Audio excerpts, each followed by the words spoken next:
तुमच्या ग्रामपंचायतमध्ये ग्रामसभा आमसभा भरते का? नाही भरत. मग तुमच्या ग्रामपंचायतमध्ये लोक जे सरपंच आहे हे भ्रष्टाचार करून राहिले. समजून जायचं की तुमच्या ग्रामपंचायतमध्ये भ्रष्टाचार होऊन राहिला.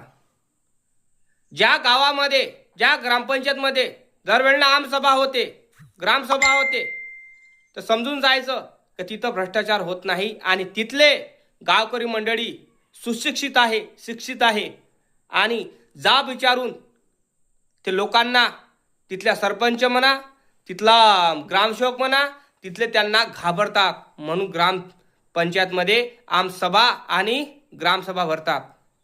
समजून जायचं.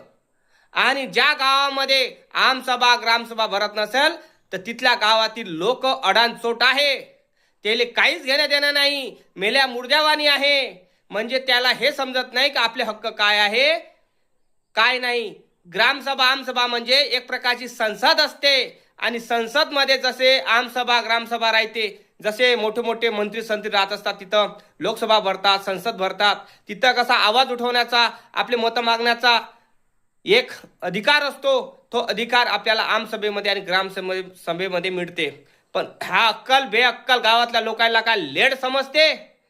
नाही समजत ना. त्या कारणामुळं हर गावागावामध्ये, हर ग्रामपंचायतमध्ये आमसभा ग्रामसभा दरवर्षी भरली पाहिजे, जेणेकरून गावामध्ये किती निधी येऊन राहिला आणि कुठं लावला, कोण्या ढुंगणात लावला, त्यांना कुठं घरात खाल्ला का, भीती बांधल्या का, कारा घेतल्या का, गाड्या घेतल्या, की हे सगळं आपल्याला वसूल करता येईल. म्हणूनच तर तुमच्या गावातील सरपंच ग्रामसेवक करोडपती झाले. कळलं काय? 5 वर्षात. कुठेही भ्रष्टाचार लपवता, ढुंगणात भरले त्यांनी सगळे पैसे.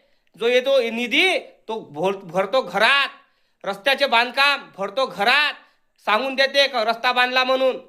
समजलं काय भावा? नक्की कमेंट कर, फॉलो कर, शेअर कर, लाईक कर, चॅनलला सबस्क्राईब कर.